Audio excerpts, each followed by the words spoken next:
बिस्मिल्लाहिर्रहमानिर्रहीम, अस्सलाम वालेकुम। नाज़रीन, आप देख रहे हैं प्रोग्राम खबर क्या है और मैं हूं आपकी मेज़बान फरजाना सिद्दीक। आज के प्रोग्राम में भी अहम खबरों पर तफसीली तबसरा करने के लिए हमारे साथ मौजूद हैं बिलाल सिकंदर मुल्तान से, ज़हीर अब्बास और कोयटा से शाह हुसैन तरीन हमारे साथ मौजूद हैं। नाज़रीन, आज सबसे पहले आपको बताते हैं कि पंजाब की 4 बड़ी वेस्ट मैनेजमेंट कंपनीज का जो कि कौमी खजाने पर बोझ बन गई हैं और फैसलाबाद में एक साल के दौरान वेस्ट मैनेजमेंट कंपनीज के खर्चों में 913 मिलियन रुपए का इजाफा हुआ है।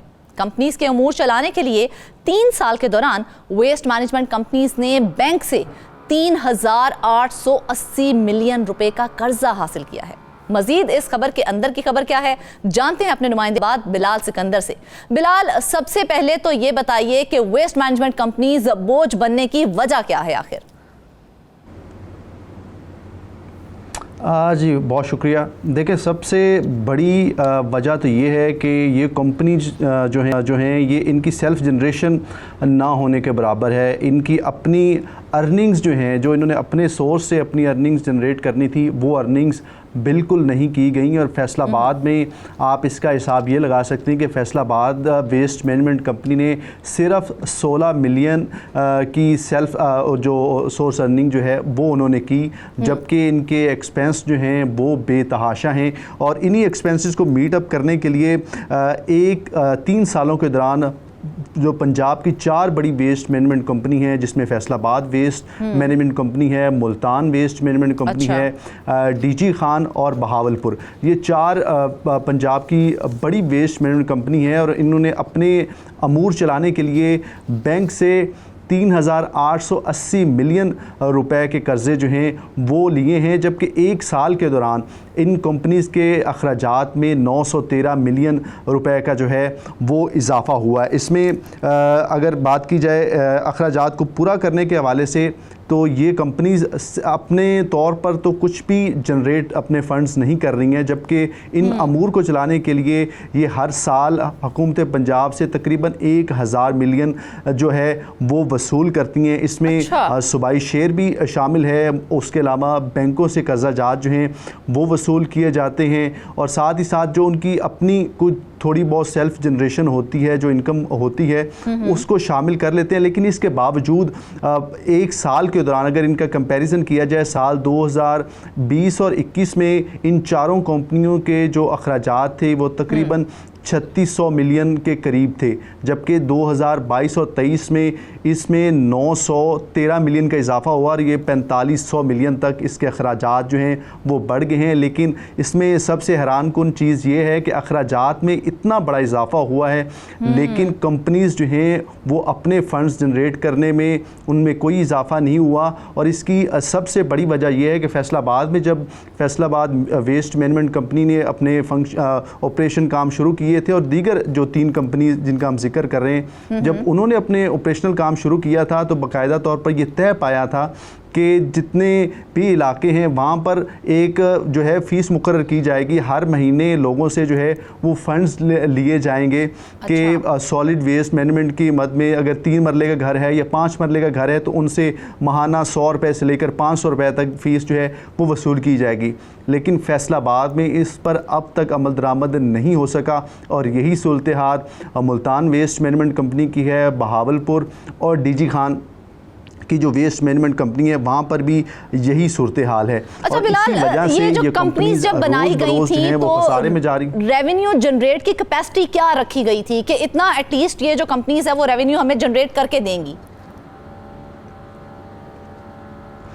देखें, इसमें सूरत हाल को इस तरह से थी कि इन कंपनीज़ ने ये सर्विस प्रोवाइडर हैं, इन्होंने जो वेस्ट है उसको उठाना था और डंपिंग साइट्स पे लेके जाना था, और तय ये हुआ था कि इसकी फ़ीस मुकर्रर होगी। अगर फैसलाबाद वेस्ट मैनेजमेंट कंपनी जो है वो ये दावा करती है कि तकरीबन वो 36 लाख जो सार्फिन हैं उनको इंटरटेन कर रही है। तो तय ये पाया था कि जितने सार्फिन को इंटरटेन किया जाएगा उनसे फ़ीस वसूल की जाएगी, और इस मद में इन्होंने करोड़ों रुपए की फ़ीस जो है वो वसूल करनी थी, क्योंकि 36 लाख के करीब सार्फिन का ये कूड़ा क्रिकेट और वहाँ पर सफाई के जो सारे इंतजामात हैं वो FWMC ही देख रही थी। और इसी तरह से दूसरी कंपनीज जो हैं, ये मजमूई तौर पर 4 बड़ी कंपनीज जो हैं, इनका दावा है कि ये 60 लाख से ज़ायद जो सार्फिन हैं उनको एंटरटेन कर रही हैं। वहाँ पर सफाई सुथराई की जितनी सूरत हाल है उनको देखा जा रहा है और वहाँ पर जो है वो चीज़ों को लेकर जा रहे हैं, लेकिन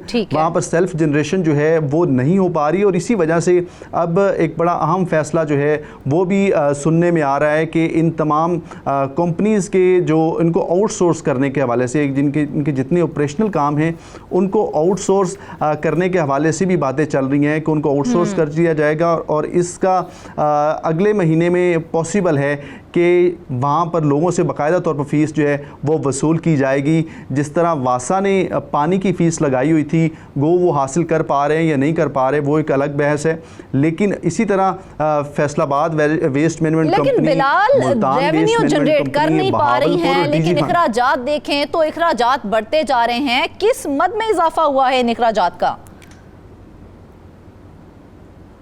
देखें, जो ऑपरेशनल काम है, जैसे जो गाड़ियां हैं, जो डंपिंग साइट्स हैं, जो डंपर्स इस्तेमाल होते हैं गाड़ियों कूड़ा क्रिकेट उठाने के लिए, और ख़ास तौर पर सबसे जो बड़ा बोझ है वो है सैलरी का। तकरीबन 3500 मिलियन से ज़ायद के जो अखराजात हैं वो सिर्फ सैलरी के हैं, जो मुलाजमीन को सैलरी पे की जाती है इन चारों वेस्ट मैनेजमेंट कंपनीज़ में। और वो जो फंड्स आते हैं वो हुकूमत से सूबाई शेयर की सूरत में वसूल किए जाते हैं, और उसके बाद यानी कि ये कंपनीज इतने खसारे में जा रही हैं कि सैलरीज भी नहीं निकाल पा रही हैं। बिल्कुल, फैसलाबाद में तो हमने ये सूरत हाल देखी है कि मुलाजमीन आए रोज़ हम देखते हैं कि एहतजाज कर रहे होते हैं कि उनकी सैलरीज़ उनको नहीं मिल पा रही, और 3-3 4-4 महीने की सैलरीज़ जो हैं वो उनको नहीं मिली हुई। और यहाँ पर तो कई बार एहतजाज की सूरत हाल ऐसी भी देखने में आई है कि वेस्ट मैनेजमेंट वर्कर्स जो हैं वो सड़कों पर कूड़ा जो है वो बिखेर देते हैं कि हमें सैलरीज़ नहीं मिल रही तो हम काम किस लिए करें। और यही सूरत हाल बाकी शहरों में भी है, और वहाँ पर भी सूरत हाल इंतहाई मखदूश है, क्योंकि सेल्फ जनरेशन ना होने की वजह से बहुत ज़्यादा प्रॉब्लम्स का सामना करना पड़ रहा है। और जो वेस्ट मैनेजमेंट कंपनी के ज़राए हैं उनका कहना है कि जब ये कंपनीज बनी थी और उस वक्त ये तय पाया था कि ये सेल्फ जनरेशन करेंगी, ये फ़ीस वसूल करेंगी और अपने फंड से ये कंपनीज़ को लेकर चलेंगी, और जहाँ पर ज़रूरत पड़ेगी वहाँ पर हुकूमत इनको बैक करेगी, हुकूमत फ़ंड्स देगी, और अगर ज़रूरत पड़ी तो बैंक से भी लोन लेना पड़ा तो लिया जाएगा। लेकिन ये सिचुएशन इस तरह से है कि गवर्नमेंट से और बैंक से लोन लेने के बाद जो सेल्फ जनरेशन है वो मैक्सिमम 5 से 7% है जो अपनी जनरेशन है।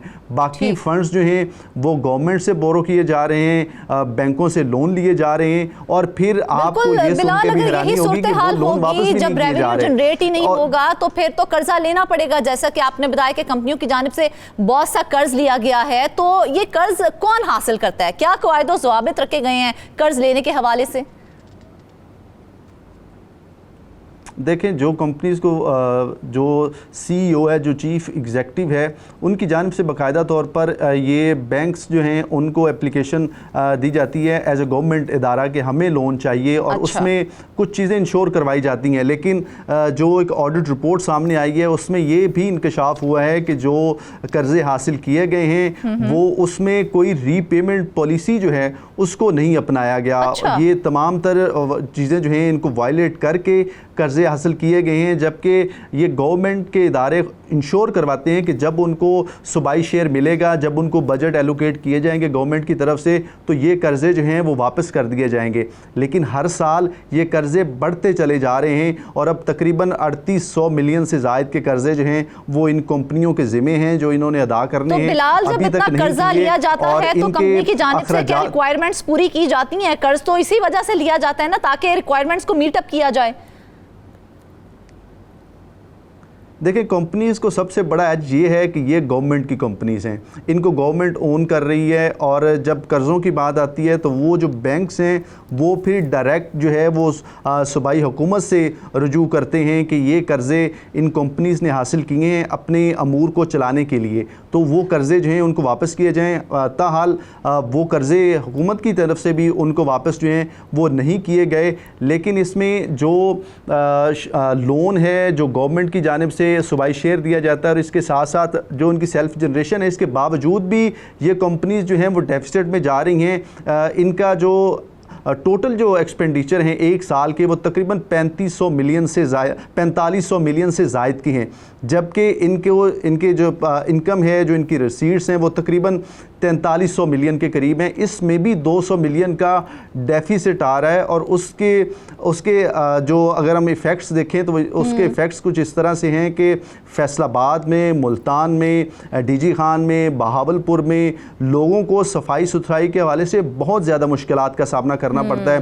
कुछ पोश एरियाज़ हैं जहाँ पर वेस्ट मैनेजमेंट के कंपनी के एहलकार जो है वो रोज़ाना पहुँचते हैं, सफाई करते हैं, लेकिन जो शहर से थोड़े से मुल्हिका एरियाज़ हैं वहाँ पर तो वेस्ट मैनेजमेंट कंपनी का नामो निशान भी मौजूद नहीं होता, और इसी वजह से लोगों को कई ज़्यादा मुश्किलात का सामना करना पड़ता है। ख़ास तौर पर जब कभी बारिश का मौसम आ जाता है तो वहाँ पर वो जितना कूड़ा क्रिकेट है वो नालों में जमा होता है, जिसकी वजह से एक सैलाबी सूरत हाल जो है वो गली मोहल्लों में देखने में आती है। और अब ये फ़ैसला भी इसी तनाजुर में किया गया है कि ये वेस्ट मैनेजमेंट कंपनीज़ जो हैं ये अब जो इन पर बोझ है, ये अखराजात का बोझ अब नहीं उठा सकती, तो फाइनली अब इनको आउटसोर्स करने के हवाले से तमाम सूरत हाल आप बता, ये सूरत हाल देखने के बाद तो ये लग रहा है कि वेस्ट मैनेजमेंट कंपनी के नाम पर लिया गया कर्जा भी हुकूमत को ही चुकाना है, कर्जा लेना भी हुकूमत से ही है और चुकाना भी हुकूमत को ही है। बिल्कुल इसी तरह से है, और सबसे तशवीशनाक सूरत हाल ये है कि जो अफसरान ऑफिस में बैठे हुए हैं इन कंपनीज़ के, वो बड़े ही लेविश किस्म का लाइफस्टाइल जो है वो अपनाए हुए हैं। अच्छा। यहाँ पर सीईओ की बात कर रहे हैं, डायरेक्टर्स की बात कर लें तो उनके पास गाड़ियाँ हैं, उनको घर दिए हुए हैं, उनके ड्राइवर्स हैं, उनको मुख्तलिफ़ किस्म के अलाउंसेस जो हैं वो दिए जा रहे हैं, और सीईओ से लेकर डायरेक्टर्स तक लाखों रुपए जो है वो हर महीने का वसूल करते हैं, लेकिन पैसे तो आ नहीं रहे। देखें, वो अलाउंस जो बैंक से कर्ज़े वसूल किए जा रहे हैं, कर्ज़ों के पैसे जो हैं वो शहरों की जो सफाई सुथराई की सिचुएशन को बेहतर करने के लिए तो नहीं लगाए जा रहे, क्योंकि शहरों में सफाई की सूरत हाल तो बड़ी ही अबतर है। वो कर्ज़े अफसरान जो हैं वो उनके लेविश लाइफस्टाइल को मेंटेन करने के लिए जो हैं वो रखे जा रहे हैं, उनकी सैलरीज़ जो हैं वो पे करने के लिए किए जा रहे हैं, जबकि जो डेली वेजेस मुलाजमीन, जो कॉन्ट्रैक्ट पे मुलाजमीन सॉलिड वेस्ट मैनेजमेंट कंपनीज़ रखे हुए हैं, उनको वो तनख्वाहें भी नहीं दी जा रही, और इसी वजह से फैसलाबाद के, मुल्तान के, डीजी खान के, बहावलपुर के जो वर्कर्स हैं सैनिटेशन के या सॉलिड वेस्ट मैनेजमेंट कंपनीज़ के, उनको इस हवाले से खासी ही मुश्किलात का सामना है। और जो 60 लाख के करीब कंज्यूमर हैं जिनको ये दावा किया जाता है कि उनको ये सर्विस फराम की जा रही हैं, वो भी इन तमाम सिचुएशन से खासे परेशान हैं। और एक जो डायरेक्टर हैं फैसलाबाद वेस्ट मैनेजमेंट कंपनी के बोर्ड ऑफ डायरेक्टर्स से हमारा रब्ता हुआ तो उनका कहना था कि हम खुद इस सिचुएशन से बड़े परेशान हैं कि जो अफसरशाही है वो नहीं चाहती कि ये मामलात सही सिमत में जाएं। उनका कहना था कि हमने काफ़ी कोशिश की है कि यहाँ पे फैसलाबाद में भी सूरत हाल को बेहतर किया जाए, लेकिन अफसरान का मूड नहीं है कि इन तमाम तर मामलात को सही सिमत में लाया जाए। तकरीबन 1000 के करीब कर्जा लिया जाता है अफसरान के लाइफस्टाइल के लिए, ना कि सफाई सुथराई के लिए। तो ये बता दें कि हर साल कितना कर्जा लिया जा रहा है और कंपनी कमाती कितना है और कैसे कमाती है? देखें, कंपनीज़ जो हैं वो कमाने के हवाले से तो सूरत हाल जो है वो बहुत ही बुरी है। फैसलाबाद वेस्ट मैनेजमेंट की अगर बात कर ली जाए तो फैसलाबाद वेस्ट मैनेजमेंट ने सिर्फ 16 मिलियन जो है वो उनकी अपनी सेल्फ जनरेशन थी साल 2022-23 में। इसके साथ जो बहावलपुर वेस्ट मैनेजमेंट कंपनी है वो कुछ बेहतर थी, उनकी सेल्फ जनरेशन जो है वो तकरीबन 90 मिलियन के करीब जो है उन्होंने एक साल के दौरान अपनी सेल्फ जनरेशन की। लेकिन अगर इनके साथ आप उनके ख़र्चे देखें तो वो बेबहा हैं, और उनके फैसलाबाद कंपनी ने अगर 16 मिलियन कमाए हैं तो उनका 2200 मिलियन से ज़ायद का एक साल का खर्चा है। इसी तरह डीजी खान ने तकरीबन 94 मिलियन के करीब जो है वो उनकी सेल्फ जनरेशन है एक साल के दौरान, और उनका जो सालाना खर्चा है वो 385 मिलियन से ज़ायद है। इन चार और मुल्तान वेस्ट मैनेजमेंट कंपनी जो है उनकी सेल्फ जनरेशन 132 मिलियन की है, जबकि उनका जो खर्चा है वो 1350 मिलियन से ज़्यादा है।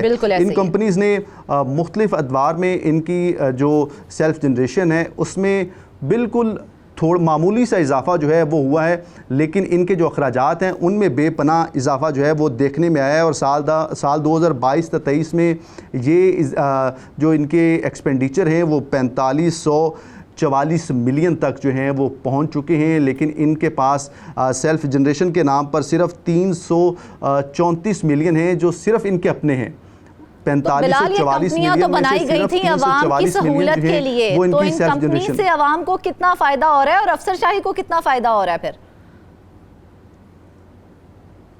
देखें, अवाम अगर मैं फैसलाबाद की ही बात आपको ग्राउंड रियलिटीज़ बता दूं तो फैसलाबाद में वेस्ट मैनेजमेंट के हवाले से फैसलाबाद के शहरियों को बहुत ज़्यादा मुश्किलात का सामना है। इसमें कुछ एरियाज़ हैं जहाँ पर वर्कर्स पहुँचते हैं क्योंकि वो एरियाज़ वहाँ पर अफसरान ख़ुद भी रहाइश पजीर हैं, लेकिन फैसलाबाद की जो सराउंडिंग के एरियाज़ हैं और फैसलाबाद और उन दफातर से थोड़े से दूर के एरियाज़ हैं वहाँ पर वेस्ट मैनेजमेंट के एहलकार जो हैं वो बिल्कुल भी नहीं पहुँचते, और इसी वजह से सिचुएशन यहाँ पर ख़राब है। और दीगर शहरों में भी यकीनन यही सूरत हाल होगी जो इस रिपोर्ट में बताई गई है। और अफसरान के हवाले से जो आपने बात की है, अफसरान का लेविश लाइफस्टाइल जो है वो बिल्कुल उसी तरह से है। जब अफसरान जब उनको यहाँ पर कोई सरप्राइज़ विज़िट होता है तो उसको बेहतर करने के लिए 1-2 सड़कों का इंतखाब करके 1-2 गली महलों का इंतखाब करके उनका फ़ोटो सेशन करके उनको दिखा दिया जाता है। बिल्कुल ऐसे ही है, देखा जाए तो आम आवाम हमेशा से परेशान होगी। सिर्फ अफसरशाही के लिए सहूलियात भी होंगी, कंपनीज बनाई जाती हैं आवाम की फलाह के लिए, लेकिन उसको फिर कर्जे देने पड़ते हैं चलाने के लिए। कर्जे दिए जाते हैं वो भी अफसरशाही की लेविश लाइफस्टाइल पे खर्च हो जाते हैं और आवाम हमेशा से मुश्किलात में पिसती ही चली जाती है। नाज़रीन, वापस आएंगे ब्रेक के बाद।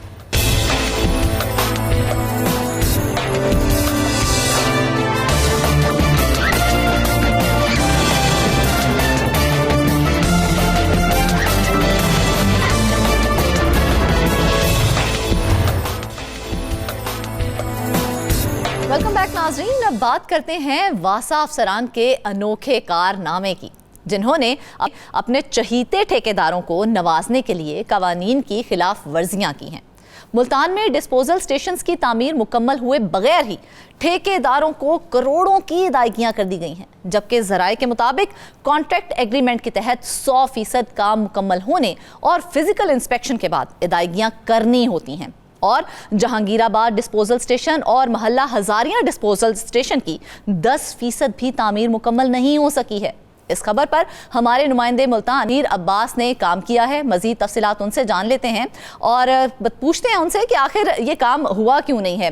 ज़हीर, ये बताइए, चहीते अफसरान तो हमारे चहीते ही रहेंगे, उनसे कोई पूछगछ नहीं होगी, तो आखिर काम क्यों नहीं हुआ, अदायगियाँ कैसे कर दी गई हैं? ये फरजाना, जब यहीं चहीते ठेकेदार अफसरान के तो साफ ज़ाहिर इनको नवाजना ही उनका मकसद था।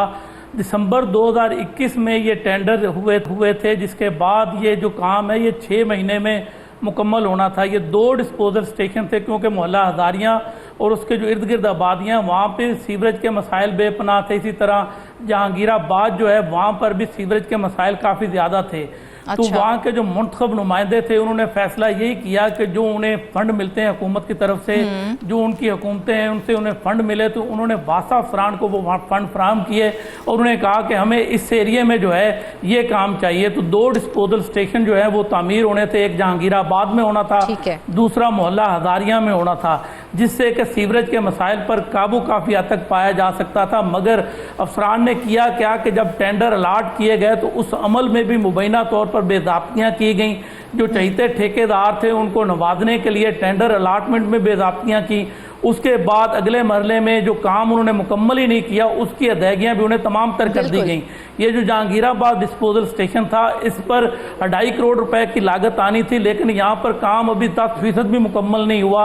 और जो कवानीन कहते हैं, कवानीन के मुताबिक जो कॉन्ट्रैक्ट एग्रीमेंट होता है उसके तहत जो भी ठेकेदार होता है उसने 100% काम करना होता है और उसके बाद फिजिकल इंस्पेक्शन की जाती है। जो कमेटी होती है, जो टीम होती है उस मुतलका महकमे की, वो जाकर उस चीज़ का मयार देखती है कि जो काम हुआ है वो मयारी अंदाज में हुआ है या नहीं हुआ है। अगर मयारी अंदाज में हुआ है तो तमाम तर अदायगियाँ जो है वो ठेकेदार को कर दी जाती हैं। मगर इस मामले में तमाम तर काम जो है वो उल्टा हुआ है, क्योंकि ये जो ठेकेदार थे, बताया यही जाता है कि वासा के कुछ अफसरान के ये फ्रंटमैन थे जो वासा अफसरान के साथ मिलकर ये सारा काम करते थे। टेंडर जो है वो अपने नाम अलाट करवाते थे, उसके बाद तमाम तर अदायगियाँ भी करवा लेते थे, काम अभी मुकम्मल नहीं होता था। तो 3 साल का अरसा गुजर चुका है। ये दोनों जो डिस्पोजल स्टेशन है अभी तक तामीर नहीं हुए, ताम जो इनको अदायगियाँ हैं, एक जो डिस्पोजल स्टेशन है जहांगीराबाद उसके 2.5 करोड़ रुपए की अदायगियाँ की गई। आगाज कब से हुआ था, कितना टाइम पीरियड इसको गुजर चुका है अब? जी वही मैं बता रहा था कि 3 साल का अरसा हो चुका है। दिसंबर 2021 में टेंडर हुए थे और उसी के फौरी बाद जो है इन पर काम भी शुरू हो गया था। और काम जो ठेकेदार था उसने काम रोक दिया क्योंकि उन्हें जी वक्त दिया कितना गया था इसकी तामीर का? एक जो लिमिटेड टाइम होता है वो कितना दिया गया था? जी इन दोनों जो डिस्पोजल स्टेशन थे इनकी तामीर के लिए जो टाइम था टेंडर के मुताबिक वो सिर्फ 6 माह का था कि 6 माह में ये जो दोनों डिस्पोजल स्टेशन है इनकी तामीर मुकम्मल होना थी। मगर 3 साल का अरसा होने वाला है, अभी तक ये दोनों डिस्पोजल स्टेशन मुकम्मल तौर पर तामीर नहीं हुए। सिर्फ 10% के करीब ही काम जो है वो नज़र आ रहा है। दूसरी जानब शहरी एक है सज्जाद, दूसरा शहरी मुनीर है, जिन्होंने एंटी करप्शन से रजू किया और 2 अलग अलग जो इंक्वायरियां हैं वो भी शुरू हुई, जिसके बाद एंटी करप्शन की जो टेक्निकल टीम है उसने भी मौका विजिट किया और अफसरान से पूछगछ की। मुतलका रिकॉर्ड जो है वो भी उन्होंने कब्जे में ले लिया है। और जब उन्होंने वासा अफसरान से इस बारे में पूछा तो वासा अफसरान ने, जैसे उन्हें पता चला कि टीम जो एंटी करप्शन की है वो रेड करने वाली, तो हैरानकुन तौर पर उन्होंने 2 मशीनें वहां पर जाकर खड़ी कर दी और बताया कि यहाँ पर काम जो है वो जारी है। ताम जब उन्होंने मजीद पूछगछ की, जो करीबी लोग थे उनसे पूछा, जो शहरी थे उनसे पूछा, तो उन्होंने बताया कि काफ़ी अरसे से यहाँ पर काम जो है वो ठप हुआ पड़ा है। दूसरी जानब जो सरकारी दस्तावेजात हैं उसके मुताबिक तमाम तर अदायगियाँ जो हैं वो ठेकेदारों को कर दी गई हैं। एंटी करप्शन ने जो है तमाम रिकॉर्ड कब्जा में ले लिया। इस हवाले से एंटी करप्शन हुकाम का यही कहना है कि मामले की इंक्वायरी की जा रही है, रिकॉर्ड की जांच पड़ताल के बाद इस इंक्वायरी को आगे बढ़ाया जाएगा। नहीं तो जैसा कि अभी आपने बताया कि 100% अदायगियां कर दी गई हैं, तो ठेकेदारों को अदायगी का बाज़ाब्ता तरीकाकार क्या होता है? क्या उसी तरीकाकार के तहत उनको अदायगियां की गई हैं? ये तो सरासर ठेकेदारों को नवाजने वाली बात है।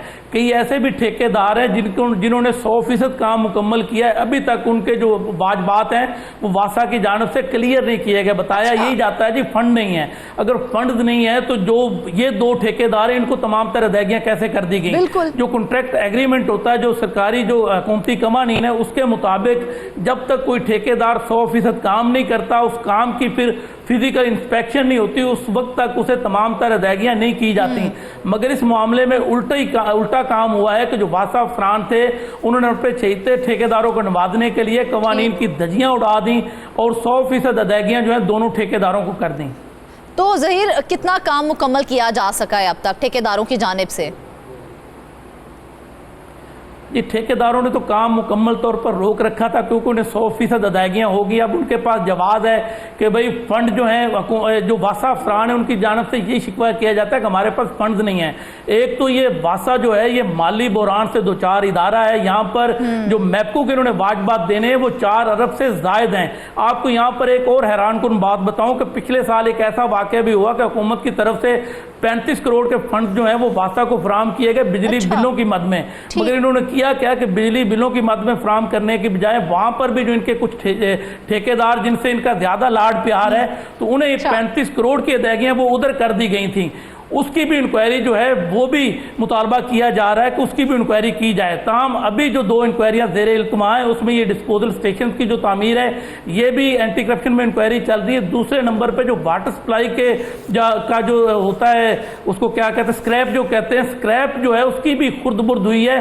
5 करोड़ रुपए से जायद का स्क्रैप जो है उसके चोरी होने की एंटी करप्शन ने निशानदेही की है, उसकी अलग से इंक्वायरी हो रही है। उस इंक्वायरी में जो मुलव्वस अफसर था बताया यही जाता है कि वो अब वासा से रिटायर हो चुका है। अच्छा। तो रिटायर जो अफसर है उसके बारे में जब पता चला तो एंटी करप्शन हुकाम ने वासा को तमाम तर जो है वो इंक्वायरी से आगाह किया। तमाम तर जो कार्रवाई की गई थी, जो इब्तदाई इंक्वायरी में 5 करोड़ की करप्शन, जो जिस एक तरह से उसे कह सकते हैं कि 5 करोड़ का जो स्क्रैप है वो चोरी होने की निशानदेही हुई थी, तो उन्होंने उसके बात रोकने की हिदायत की थी। जिसके बाद वासा इंतजामिया ने जो रिटायर एसडीओ है उसके तमाम तर बात जो पेंशन है, ग्रेजुएटी है, दीगर बात हैं वो रोक रखे हैं। ताहम अभी तक इस मामले में किसी की गिरफ्तारी अमल में नहीं लाई जा सकी। दूसरी जानब एंटी करप्शन हुकाम ने जो है वो तलबी नोटिस भी जारी किए हुए हैं जिसमें मुद्दई को मजीद रिकॉर्ड साथ लाने का कहा गया है। साथ साथ जो अफसरान है देखा जाए तो ये तो हमारा अलमिया है, जब कुछ हो जाता है उसके बाद कार्रवाई की जाती है, उसके बाद इंस्पेक्शन की जाती है। ये बात पहले बताएं कि एक तरफ 6 माह, दूसरी तरफ 3 साल का अरसा गुजर गया है, कागजों पर तो मंसूबे मुकम्मल हो गए हैं, मौके पर इंस्पेक्शन क्यों नहीं हुई इसकी? जी बात यह है कि इंस्पेक्शन करनी किसने है? जो बड़े अफसरान हैं, वासा के जो डायरेक्टर लेवल के अफसरान हैं, उन्होंने इंस्पेक्शन करनी है। जब खुद ही मुबैना तौर पर वो कमीशन लेकर तमाम तरह अदायगियाँ करेंगे तो वो इंस्पेक्शन किस चीज़ की करेंगे? ये मामला तो मंजर आम पर इसलिए आ गया कि एक शहरी ने पहले जहांगीराबाद डिस्पोजल स्टेशन के हवाले से इंक्वायरी के लिए दरख्वास्त दी एंटी करप्शन को, तो उस पर इंक्वायरी शुरू हुई। दूसरी जानब एक और शहरी ने मौला हजारिया जो डिस्पोजल स्टेशन है उसकी जो खुर्द-बुर्द हुई थी, जो तमाम बात अदा कर दिए गए थे काम के बगैर, उसकी इंक्वायरी की अपील की थी, जिसके बाद एंटी करप्शन मुतहरक हुआ और तमाम तर जो ये बेज़ाब्तियाँ हैं ये सामने आई। अगर ये एंटी करप्शन में दोनों शहरी ना जाते तो ये मामला तो सामने आना ही नहीं था, क्योंकि अवाम को तो नहीं पता कि भाई डिस्पोजल स्टेशन जो है उसकी तमीर किस हद तक होनी है, वो क्या तरीका कार है, उस पर कौन सी मशीनरी जो है वो इस्तेमाल होती है। इन चीज़ों से आम शहरी जो है वो वाकिफ नहीं है। अगर वो 2 शहरी एंटी करप्शन में ना जाते तो ये मामला भी सामने ना आता। ठीक है ज़हीर, अब एंटी करप्शन में छानबीन तो शुरू है, छानबीन के बाद क्या कार्रवाई मतवक्के है? अब एंटी करप्शन क्या कार्रवाई करेगी फर्दर ऑन? जी वही आपको बता रहा हूँ कि एंटी करप्शन ने जब रेड किया है तो टेक्निकल टीम उनके हमरा थी, उन्होंने मौका पर जाकर देखा कि दोनों जो डिस्पोजल स्टेशन है उनकी 10% भी तामीर मुकम्मल नहीं हुई। दूसरी जानब जो वाटर सप्लाई का जो स्क्रैप है, स्क्रैप की जो चोरी के मामला थे, गायब होने के मामला थे, उसमें भी 5 करोड़ रुपए का जो स्क्रैप चोरी हुआ है वाटर सप्लाई का, उसकी भी निशानदेही हो चुकी है। अब एंटी करप्शन हुकाम का यही कहना है कि इसकी मजीद जो है वो पेशरफ्त यही होगी कि तलब किया जाएगा, मजीद रिकॉर्ड जो है उसको वेरीफाई किया जाएगा, फिर बेज़ाब्तियां जो हुई हैं उसकी जो है वो जायजा लिया जाएगा, उसके बाद गिरफ्तारियां भी अमल में लाई जा सकती हैं। वो तो सब हो जाएगा ज़हीर, रिकवरी किस हद तक मुमकिन है? रिकवरी किस हद तक मुमकिन है? जी अगर रिकवरी की बात की जाए तो मादी में हमने देखा कि इससे भी बड़े बड़े स्कैंडल आए। ये तो 6 करोड़ की अदायगियों का मामला है, इससे पहले जो है वो 30-30 करोड़ की बेज़ाब्तियां सामने आई। पिछले दिनों हमने एक प्रोग्राम में मुल्तान वेस्ट मैनेजमेंट कंपनी में होने वाली 29 करोड़ से ज़ायद की बेज़ाब्तियों का भी वो आपको बताया था, तो उसमें भी किसी किस्म की रिकवरी नहीं हुई। तो रिकवरी जो है वो रिकवरी की शरह तो इंतहाई कम है। यही वजह है कि एंटी करप्शन में जो केस चला जाता है अक्सर लोगों को शिकवा होता है कि वो केस जो है वो लंबा चलता है, वो लंबा चलने के बाद फिर अदम सबूतों की बिना पर होता यह है कि वो इंक्वायरी जो वो ड्रॉप कर दी जाती है। तो इसमें जो दोनों शहरी हैं उन्होंने अपील यही की है, जो दरखास्त गुजार है, कि मेरिट पर इंक्वायरी की जाए और रिकवरी की तरफ जाया जाए। दूसरी जानब एक शहरी ने अदम इत्मीनान का भी इजहार किया, जो दरखास्त गुजार है, उसने जो डीजी एंटी करप्शन लाहौर हैं उनको भी दरखास्त भेज दी है कि आप मेरिट पर इंक्वायरी कराएं ताकि जो जिम्मेदार हैं उनके खिलाफ एक्शन लिया जाए और जो कौमी खजाने से नजायज़ तौर पर जो अदायगियाँ की गई हैं वो वापस हो सकें। अच्छा ज़हीर, ये भी बताएं कि वाटर सप्लाई स्कीम में बेज़ाब्ती की तहकीकात कहाँ तक पहुँची हैं, क्योंकि उसमें भी बहुत सी बेज़ाब्तियों को हाईलाइट किया है अभी आपने। जी जो वाटर सप्लाई का था, एक पहले जो इंक्वायरी ज़ेर इल्तवा थी उसमें 1 अरब रुपए की लागत से वाटर सप्लाई लाइन जो है वो मुल्तान में बिछाई गई थी। उसमें गैर मियारी जो मटीरियल है उसका इस्तेमाल करके कौमी खजाने को करोड़ों रुपए के नुकसान का इंकशाफ हुआ था, जिस पर शहरी ने एंटी करप्शन से रजू किया। एंटी करप्शन ने मामले की इंक्वायरी भी शुरू कर रखी है, अफरान को भी तलब किया गया, मुतलका रिकॉर्ड जो है वो भी कब्जे में लिया गया, लेकिन वो इंक्वायरी भी अभी तक जो है उस पर कोई पेशरफ्त नहीं हो सकी। उस मामले में भी अभी तक कोई गिरफ्तारी सामने नहीं आई, उस पर मजीद जो है कोई FIR जो है उसका इंदराज नहीं हुआ। यही वजह है कि जो दरखास्त गुजार हैं उन्होंने DG एंटी करप्शन जो है उनसे रजू कर रखा है, उनसे दोबारा अपील की है कि ये तमाम तर जो इंक्वायरी है ये मेरिट पर की जाए ताकि कौमी खजाने को होने वाले नुकसान का अजाला मुमकिन हो सके। अच्छा ज़हीर, आपने बताया कि 5 करोड़ के वाटर सप्लाई स्क्रैप का जो है उसमें करप्शन सामने आई है, किसी अफसर से पूछताछ की गई, कोई मौक़िफ़ उनका इस हवाले से सामने आया? इस हवाले से जब हमने वासा हुकाम से बात की तो उनका कहना यही था कि मामला एंटी करप्शन में चल रहा है, जो भी पेशरफ्त होगी पता चल जाएगा, दूध का दूध पानी का पानी हो जाएगा। वो तो कभी भी नहीं हुआ जो है वो फिलहाल एंटी करप्शन की इंक्वायरी की जान। तो रवायती जुमला उनकी तरफ से साफ जाहिर है, जिन्होंने खुद करप्शन की है मुबैना तौर पर, जिन्होंने खुद कमीशन जो है वो करोड़ों रुपए का खाया है, जिन्होंने खुद गैर कानूनी अदायगियां की हैं, तो वो क्या जवाब देंगे? उन्होंने तो हमें यही मौक़िफ़ देना है कि मामला जो है वो एंटी करप्शन में ज़ेर इल्तवा है, जो इसका रिजल्ट आएगा वो सबको पता चल जाएगा। तो लेकिन जिस तरह से ये तमाम तहकीकात की जा रही हैं, आपको लगता है एट द एंड हमें कोई पॉजिटिव रिजल्ट्स दिखाई देंगे इसके? जी, अगर मादी की इंक्वायरियों को सामने रखा जाए तो होता यही है कि आखिर में आके या तो मुद्दई जो है वो अपना केस वापस ले लेता है, वो एक बयान हल्फी जमा करवा देता है कि भाई मैंने इंक्वायरी के लिए दरख्वास्त दी थी, अब मैं मुतमिन हूँ कि इस मामले में कुछ भी नहीं हुआ। वो एक तरह का बयान हल्फी होता है जिसके बाद इंक्वायरी ड्राफ्ट कर दी जाती है।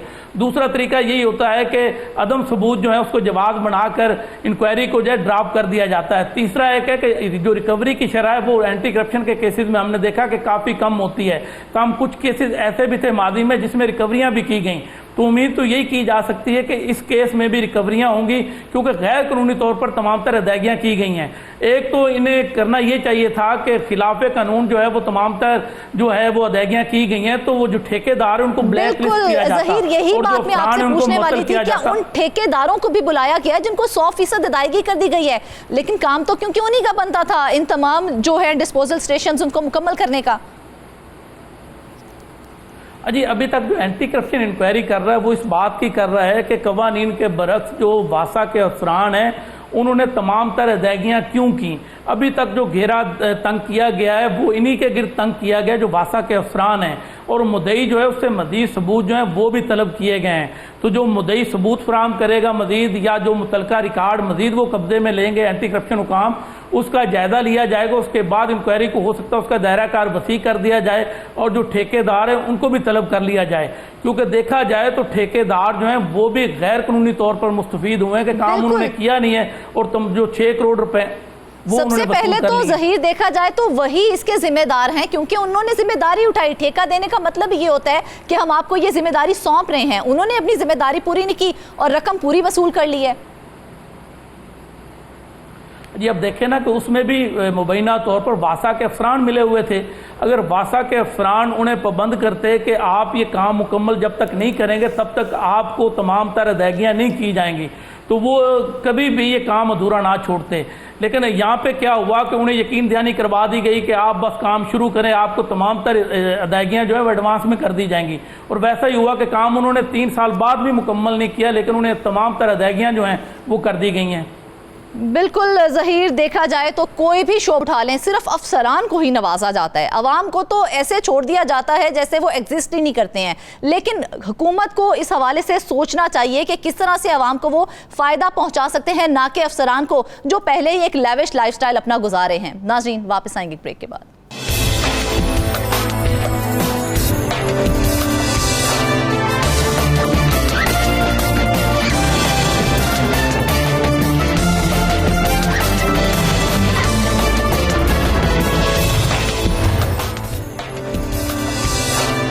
वेलकम बैक नाजरीन, एक बार फिर से बात करेंगे अफसरान के कारनामों की। जी हाँ, महकमा सेहत बलोचिस्तान की जानिब से सरकारी गाड़ियां वापस ना करने वाले अफसरान के खिलाफ कार्रवाई करने का फैसला कर लिया गया है। इस हवाले से महकमा सेहत बलोचिस्तान का कहना है कि हाजिर सर्विस और रिटायर्ड अफसरान के खिलाफ मुकदमात दर्ज कराए जाएंगे और गाड़ियों की अदम वापसी पर मुतल्लिका अफसरान की तनख्वाहों और पेंशन से वसूली का फैसला भी कर लिया गया है। मजीद इस बारे में बताने के लिए हमारे साथ नुमाइंदा कोयटा शाह हुसैन तरीन। शाह हुसैन, सबसे पहले तो ये बताएं, क्या सरकारी गाड़ियों की वापसी के लिए नोटिस जारी किए गए हैं कि नहीं?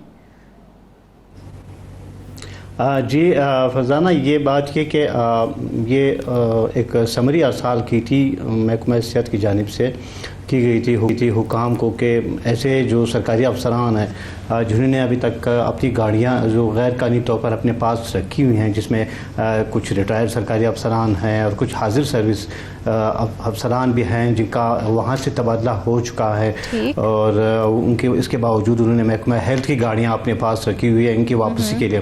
तो 30 अगस्त की डेडलाइन दी गई थी कि ये 30 अगस्त तक ये सारी गाड़ियाँ जो है वो हेल्थ डिपार्टमेंट को वापस कर दे और अगर ये नाकाम रहें कि गाड़ियाँ वापसी में तो उनके ख़िलाफ़ कानूनी चाराजोई की जाएगी और मुकदमात भी दर्ज कराए जाएंगे। अभी तक 30 अगस्त के बाद अभी 20-21 यानी 3 हफ्ते गुजर गए हैं, मगर ताहाल कोई ऐसी कानूनी कार्रवाई या कोई मुकदमा सामने नहीं आए कि जिसके बाद उनके ख़िलाफ़ कार्रवाई अमल में आए। और महकमा सेहत के हुकाम का ये कहना है कि जल्द ये FIR दर्ज कराए जाएंगे, मुकदमा दर्ज कराए जाएंगे जिन अफसरान ने ताहाल सरकारी गाड़ियाँ इस्तेमाल नहीं की है। और मैं आपको बताऊँ कि एक इसमें ऐसे भी अफसरान हैं कि जो कि रिटायर हो चुके हैं मगर उन्होंने अभी तक 4 गाड़ियाँ अपने पास रखी हुई है। इसमें DG हेल्थ लेवल के अफसरान भी शामिल हैं जो कि DG हेल्थ की पोस्ट पे गुजरे हैं और इसके अलावा डायरेक्टर पब्लिक हेल्थ और समेत मुख्तलिफ जो उसके अफसर ग्रेड के अफसरान थे वो इसमें शामिल हैं। और ये मसला एक दरीना मसला है बलूचिस्तान का, चूँकि अभी ये एक महकमा सेहत का जो मामला सामने आया है ये सिर्फ एक डिपार्टमेंट का मामला सामने आया है। इसके अलावा भी ऐसे डिपार्टमेंट्स हैं जिनके अफसरान जो है वो सरकारी गाड़ियाँ रिटायरमेंट के बाद भी अपने पास रखते हैं और कुछ जो है वो यहाँ से इन्हीं सरकारी गाड़ियों का गैर कानूनी इस्तेमाल करते हुए वो मुल्क भर में जो है ना वो विज़िट भी जाते हैं इन्हीं सरकारी गाड़ियों में। और ये एक मसला है, हर हुकूमत के लिए एक चैलेंज बना हुआ है, मगर मौजूदा हुकूमत ने वो ऐलान किया है कि ऐसी तमाम जो सरकारी गाड़ियाँ हैं चाहे वो जिस भी डिपार्टमेंट में हो वो उनकी वापसी के लिए इक़दाम कर रही हैं और उनको शोकाज नोटिस भी जिन अफसरान के पास एक गाड़ियाँ मौजूद हैं उनको शोकाज नोटिस भी जारी किए जा रहे हैं। कि अफसरान को जो गाड़ियाँ दी जाए उन्होंने वापस भी करनी होती हैं, तो अफसरान हुकूमत की दी हुई हर चीज़ पर अपनी इजारादारी क्यों कायम कर लेते हैं, वापस क्यों नहीं करते हैं? जी बिल्कुल, इसकी मिसाल ऐसी है ना कि जैसे कि माल मुफ्त दिल बेरहम। और चूँकि सरकारी अफसरान को जो गाड़ियाँ मिलती है कुछ अफसरान ऐसे मिजाज के होते हैं वो इसको फिर माल गनीमत समझ के अपने पास रखते हैं। उनके अहल खाना के इस्तेमाल में होती है, इनके बच्चों के इस्तेमाल में होती है, यहाँ तक कि उनके रिश्तेदारों के भी ज़ेर इस्तेमाल ये गाड़ियाँ होती है। और कुछ हुकूमत की भी मसलहतें होती हैं, सियासी मसलहतें भी होती हैं और कुछ ब्यूरोक्रेसी का जो रवैया है हुकूमत के साथ चला आ रहा होता है वो भी इसमें काउंट होता है कि ब्यूरोक्रेसी यहाँ पे कितनी मजबूत हैं। वो ऐसे इक़दाम से अक्सर गुरेज करती हैं कि अपने जो अफसरान हैं उनके ख़िलाफ़ कोई कार्रवाई हो। ख़ुद सरफराज भुगटी साहब ये इतराफ़ कर चुके हैं कि वो उनके जो आज तक उन्होंने जितने भी ऑर्डर्स जारी किए हैं उन पर 99% अहकामात पर अमल दरामद नहीं हुआ। तो आप इस बात से अंदाज़ा लगा सकती हैं कि ब्यूरोक्रेसी कितनी हुकूमत के कंट्रोल में है और हुकूमत किस हद तक जो है वो अपनी प्लानिंग पर अमल दरामद करवाने में कामयाब रही है। और ये एक मसला, ये सबसे पहले इसकी निशानदेही वैसे तो ये एक दरीना मसला है, मगर साबिक जो अभी जो निगरान हुकूमत गुजरी है 2024 के इलेक्शन से कबल जो निगरान हुकूमत गुजरी है ये निशानदेही उस वक़्त हुई थी कि 50 मुख्तलिफ सरकारी इदारों की 50 से ज़ायद ऐसी गाड़ियाँ हैं जो अभी तक वापस नहीं की गई है, रिटायर्ड अफसरान के हाथों में है या फिर हाजिर सर्विस अफसरान ऐसे हैं जिनका गैर कानूनी इस्तेमाल कर रहे हैं। तो इक़दामात का ऐलान हुआ था निगरान दौर में कि वो वापस लाई जाएंगी, उनसे अफसरान से वापस ले ली जाएंगी, मगर चूंकि निगरान हुकूमत की मुद्दत फिर ख़त्म हो गई और मामला मौजूदा हुकूमत को ट्रांसफ़र हुआ। उसके बाद इस साल मार्च के आगाज़ में ये मसला एक बार फिर सामने आया जब वज़ीर आला बलूचिस्तान के इल्म में ये बात लाई गई कि कुछ ऐसी गाड़ियाँ यानी रिपोर्ट के मुताबिक सैकड़ों की तादाद में ये गाड़ियाँ जो थी वो कराची में नज़र आई थी। वो अच्छा। बलूचिस्तान की सरकारी गाड़ियाँ थी, सरकारी नंबर प्लेट के साथ, वो कराची में नज़र आई थी, कराची में चल रही थी। तो वज़ीर आला ने ऐलान किया था कि ये तमाम गाड़ियाँ जो है जो बग़ैर NOC के वहाँ पे गई बॉर्डर का यानी सूबाई जो हदूद है बलूचिस्तान के हदूद से बाहर चल रही है, वो बग़ैर NOC के अगर पाई गई तो उस अफसर के खिलाफ भी कार्रवाई की जाएगी और इस डिपार्टमेंट के हेड के खिलाफ भी कार्रवाई की जाएगी। अच्छा शाह हुसैन, जिसके यहाँ पर बाद एक और ये चीज़ मामला क्लियर कर चलता आ रहा है दीजिए कि एक अफसर को कम से कम कितनी और ज़्यादा से ज़्यादा कितनी गाड़ियाँ अलॉट की जाती हैं? एक अफसर को एक गाड़ी सिर्फ अलाउड होती हैं वो दफ्तरी उमूर के लिए, चूँकि वज़रा जो हैं बाज़ वज़रा को 2 गाड़ियाँ अलाट की जाती हैं, बाज़ को 3 गाड़ियाँ डिपार्टमेंट की हिसाब से कि जो डिपार्टमेंट जितना बड़ा है, जो जितना काम है वहाँ पे। मगर जो अफसरान होते हैं उनको सिर्फ एक गाड़ी अलाउड होती हैं डिपार्टमेंट की तरफ से ज़ेर इस्तेमाल लाने के लिए। मगर यहाँ पे लेकिन हमारे इत्तलात के मुताबिक तो DG हेल्थ को 4 गाड़ियाँ दी गई हैं इस्तेमाल के लिए। क्या उनको इस्तेमाल की इजाज़त है कि वो 4 गाड़ियाँ इस्तेमाल करें? नहीं जी, यही तो अलमिया है, यही तो अलमिया है कि DG हेल्थ जो था वो इस पोस्ट पे था। इन्होंने अपने जो 4 गाड़ियां उनके इस्तेमाल में थी, कुछ गाड़ियां जिनमें से वो खुद एक गाड़ी इस्तेमाल कर रहा था। मगर शाह हुसैन क्या मैकेनिज्म था? क्योंकि आपने जिस तरह से बताया सिर्फ एक गाड़ी एक अफसर को दी जाती है, उनको 4 गाड़ियां कैसे और किसने अलॉट कर दी? मुख्तलिफ, चूँकि DG हेल्थ जो है वो हेल्थ डिपार्टमेंट के मुख्तलिफ प्रोग्राम चला रहा होता है, वो सिर्फ कोयटा तक महदूद नहीं होता, उसकी जो जिम्मेदारियाँ होती है वो बलूचिस्तान भर के लिए होती है। तो डिपार्टमेंट की तरफ से कुछ गाड़ियाँ उनको दी जाती हैं मुख्तलिफ प्रोग्राम रन करने के लिए, विज़िट के लिए, अंदरूनी बलूचिस्तान विज़िट के लिए उनको दी जाती है।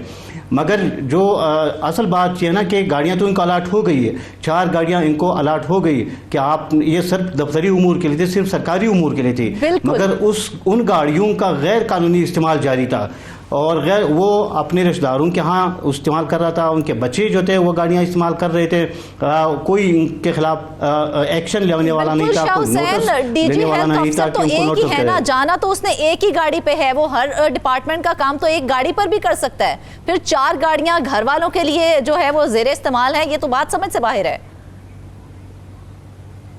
तो यही तो अलमिया है कि जो गाड़ी उनको दफ्तरी उमूर के लिए अलाट की जाती हैं उससे हट के जो है ना ये मज़ीद जो है ना गाड़ियाँ अपने असर रसूख इस्तेमाल करते हुए वो अलाट करवा देते हैं। यहाँ पे जो services and general administration department है वहाँ पे ये असर रसूख इस्तेमाल करके गाड़ियाँ जो है ना वो अलाट करवा देते हैं और दफ्तरी उमूर के एक बहाना करके के दफ्तरी काम निपटाना है, अंदरूनी बलूचिस्तान जाना है, मुख्तलिफ प्रोग्राम देखने हैं, स्टाफ इनके साथ होता है या फिर दफ्तरी सामान जो है वो उनकी तरफ से ट्रांसपोर्टेशन होती है, तो इस बहाने वो गाड़ियाँ अलाट करवा के फिर वो अपनी ज़ाती इस्तेमाल में रखते हैं, जिसके बाद ये जो है ना ये मसाइल बढ़ते जा रहे हैं। तो मैं आपको ये भी बताऊँ कि अभी जो सीज़न गुजरा है मौसम सरमा का, हमारी बलूचिस्तान हुकूमत की सरकारी गाड़ियाँ मरी में सैर सपाटे करते हुए नजर आई थी, कुछ सरकारी अफसरान के हमरा। अच्छा। इनकी तस्वीरें भी सोशल मीडिया पे वायरल हुई थी कि बर्फबारी के जो सीज़न था वहाँ पे पिकनिक मनाते हुए सरकारी गाड़ियाँ मरी में नजर आई थी। ये एक बद इंतज़ामी है बलूचिस्तान में और लगता है ऐसा है कि जो यहाँ पे ब्यूरोक्रेसी है, दरअसल ये कहना चाह रहे हैं कि गाड़ियों के भी कुछ राइट्स होते हैं और गाड़ियों ने भी सैर करनी होती है, इसलिए गाड़ियाँ सैर करने गई हुई हैं। जी बिल्कुल ऐसा ही है, वो खुद तो सैर सपाटे करते हैं, पिकनिक में जाते हैं तो ये समझते हैं कि गाड़ियों के भी हुकूक होते हैं, उनको भी जाना चाहिए कि जाके कुछ अंदरूनी मुल्क के हालात देखें, पिकनिक मनाएं गाड़ियाँ। तो असल में मसला यही है कि अभी देखना ये है ना कि अभी जो महकमा हेल्थ का जो मामला उठा है, जो सामने आया है, जिसमें समरी भी मूव हुई है, बाकायदा ऑफिशियल समरी भी मूव हुई है, 30 अगस्त तक डेडलाइन थी कि 30 अगस्त तक ये गाड़ियाँ जमा कराएँ। तो मगर अभी तक वो गाड़ियाँ अभी तक नहीं आई और FIR का ऐलान किया गया था हेल्थ डिपार्टमेंट की तरफ से, जो हेल्थ डिपार्टमेंट का हेड है, मगर अभी तक ताहाल किसी ऑफिसर के खिलाफ कोई मुकदमा नहीं हुआ कि जिसमें उनको नॉमिनेट किया जाए या उनके खिलाफ कार्रवाई अमल में लाई जाए। चलिए ये अच्छी बात है यहाँ पे मामला उठाया गया है ताकि गाड़ियां वापस ली जाएं। तो अब चूंकि ये मामला जब उठाया गया तो गाड़ियां वापस ना करने वालों में जो अफसरान शामिल हैं उनकी कोई लिस्ट सामने आ सकी है? जी, मुख्तलिफ जो फहरिस्त के मुताबिक इसमें DG हेल्थ है, साबिक डायरेक्टर जनरल पब्लिक जो उसमें महकमा सेहत का वो है, और पब्लिक हेल्थ डिपार्टमेंट का डायरेक्टर हैं। कुछ ऐसे अफसरान जो है वो 18 से 19 ग्रेड के अफसरान हैं जो कि हेल्थ डिपार्टमेंट के मुख्तलिफ जो दफातर हैं वहाँ पे तैनात है। ये गाड़ियाँ उनके ज़रिए इस्तेमाल थी और इनकी तादाद तकरीबन 20 से ज़ायद बनती हैं, जो कि जो गाड़ियाँ अपने इस्तेमाल में अभी तक रखी हुई है, जिसमें हाजिर सर्विस भी हैं, इसमें रिटायर्ड जो अफसरान हैं वो भी इसमें शामिल हैं। तो अब बात ये ना कि एक चैलेंज है वज़राला के लिए, जो कि ये चाह रहे हैं कि वो दावा कर रहे हैं कि यहाँ पे गुड गवर्नेंस कायम करनी है, सरकारी वसाइल का या जो अवामी वसाइल हैं उनका बेदरीग और गैर कानूनी इस्तेमाल रोकना है।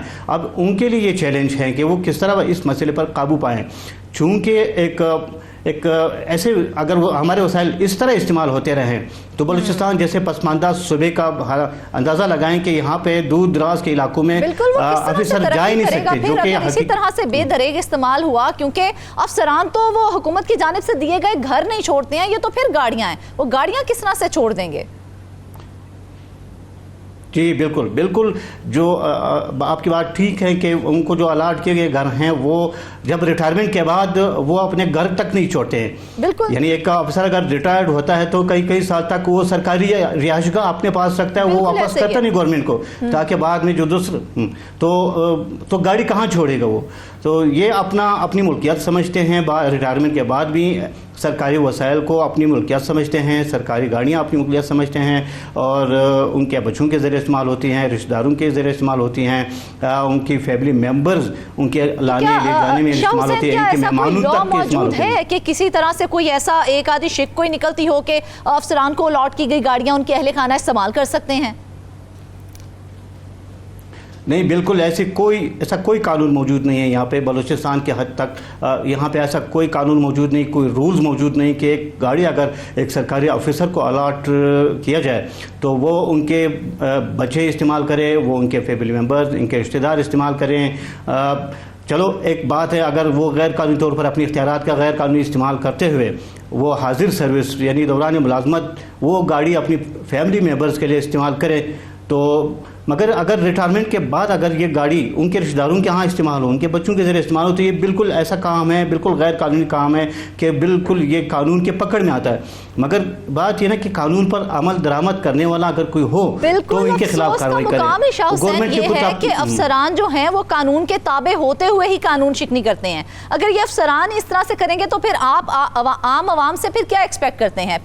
फिर वो भी कानून शिकनी धड़ल्ले से करेंगे? बिल्कुल ऐसा करेंगे। अगर अफसरान चूँकि होते ही कानून पर अमल दरामद के लिए, रूल्स और रेगुलेशन पर अमल दरामद के लिए, निज़ाम को चलाने के लिए, ये जो अफसरान होते हैं ये निज़ाम चलाने के लिए होते हैं, आवाम की खिदमत के लिए होते हैं। मगर अगर ये रूल्स की वायलेशन करेंगे, गाड़ियाँ अपने पास रखेंगे और कवानीन की खिलाफ वर्जी करेंगे तो ये फिर आवाम के लिए क्या नमूना छोड़ेंगे। ये एक आम आदमी जब इनके पास जाता है, कोई साइल इनके पास जाता है तो अपना मसला लेके वो फिर उनके लिए क्या मिसाल छोड़ेगा। तो एक सिलसिला है, ये बढ़ता जाएगा अगर इनको अभी इस सतह पे ना रोका गया। यानी पिछले 50, 60, 70 साल से ये सिलसिला चला आ रहा है। अगर इसको ये अभी तक नहीं रोका तो एक अफरा तफरी का आलम होगा, एक लाकानूनियत का एक आलम होगा, फिर जो है ना कानून की गिरफ्त में कोई आने वाला नहीं होगा। एक ऐसी मिसाल ये लोग आवाम के लिए छोड़ेंगे कि आम आदमी ये कहने लगेगा कि फ़लाँ ऑफिसर, फ़लाँ सेक्रेटरी वो तो ऐसा कर रहा है, वो ऐसा कर रहा है, तो मुझ पर क्यों कानून लागू हो। तो ये एक बुरी मिसाल छोड़ रहे हैं और हुकूमत को चाहिए कि इस तरह के मामलात को लेकिन जो कि जिस तरह ये मामला हाईलाइट हो चुका है शाह हुसैन, रिटायर्ड अफसरान सरकारी गाड़ियां वापस तो करते नहीं हैं, तो क्या कार्रवाई अमल में लाई जाएगी अब उन अफसरान के खिलाफ जो ये गाड़ियां रख के बैठे हुए हैं? जी ऐसा है कि चूँकि ये ऐलान हो चुका है हुकूमत की तरफ से भी और मुतल्लिका जो डिपार्टमेंट से उनके हेड की तरफ से भी कि ऐसे अफसरान के खिलाफ बाकायदा मुकदमा दर्ज किया जाएगा और जो गाड़ियाँ वापस नहीं करते हैं उनके तनख्वाहों और पेंशन से, अगर वो हाजिर सर्विस है तो उनके तनख्वाहों से, अगर वो रिटायर हो चुके हैं तो उनके पेंशन से इन गाड़ियों की जो कीमत है वो काटी जाएगी। यानी जो गाड़ी जिस ऑफिसर के पास है वो जमा नहीं कर रहा है, एक तो उनके खिलाफ मुकदमा होगा, और दूसरा ये कि उनकी तनख्वाह से या उनके पेंशन से उस गाड़ी की कीमत जो है वो मिनाहा की जाएगी, काटी जाएगी, ताकि जो सरकारी वसाइल का इन्होंने इस्तेमाल किया है उनको उसको सज़ा मिले। ठीक है शाह हुसैन, क्या उन गाड़ियों का रिकॉर्ड भी मुरतब किया गया है जो इन अफसरान से वापस लेनी है? जी बिल्कुल, महकमा सियाहत के हद तक तो इन गाड़ियों का रिकॉर्ड मुरतब किया गया है। उन गाड़ियों के नंबर, इंजन नंबर्स की, उनके अदाद शुमार, उनके रिकॉर्ड्स सब जो है वो महकमा सियाहत ने जमा कर लिए हैं कि किस ऑफिसर के पास किस नंबर की गाड़ी थी, कौन सी गाड़ी थी। ये सारे रिकॉर्ड महकमा सियाहत ने इकट्ठा कर लिया। इसी रिकॉर्ड के बेस पे जो है ना अब अगले स्टेप में जो है उनके खिलाफ मुकदमात कायम किए जाएंगे और उनको शोकाज नोटिस किए जाएंगे, उनको गाड़ी नंबर के साथ उनको नोटिस भेजा जाएगा कि ये गाड़ी आपके ज़ेर इस्तेमाल थी, आपने अभी तक ये गाड़ी वापस नहीं की, आप ये गाड़ी सरकार को वापस करें, बसर दिगर आपके खिलाफ मुकदमा होगा और आपके खिलाफ कानूनी चाराजोई अमल में लाई जाएगी। अब देखना ये है कि जो ऑफिसरान हैं, रिटायर्ड ऑफिसरान हों या फिर ये हाजिर सर्विस, उनकी तरफ से क्या रिस्पॉन्स आता है इस ऐलान के बाद, इस नोटिस के बाद, इस समरी के बाद। अभी तक जब हम देख रहे हैं ताहाल तो ऐसा कोई मुकदमा हमारे सामने नहीं है कि किसी भी ऑफिसर को शोकाज नोटिस हुआ हो या उनके खिलाफ मुकदमा हुआ हो। फिलहाल चले एक अच्छी बात है कि कार्रवाई का आगाज तो किया गया है और हमारी दुआ यही है कि ये कार्रवाई बेनतीजा नहीं। नाजरीन, सूरत हाल इस वक्त ये है कि अफसरान और हुकूमत की मिसाल इस वक्त ऐसे ही है जैसे कि टॉम एंड जेरी कार्टून हो। टॉम ताकतवर होने के बावजूद चूहे को हरा नहीं पाता है, वैसे ही अफसरान जो हैं वो हुकूमत को हाथ दिखाकर चले जाते हैं और कुछ भी हासिल नहीं होता। आज के प्रोग्राम से बस इतना ही। सब मेहमानों का शुक्रिया, इजाज़त दीजिए, अल्लाह हाफिज़।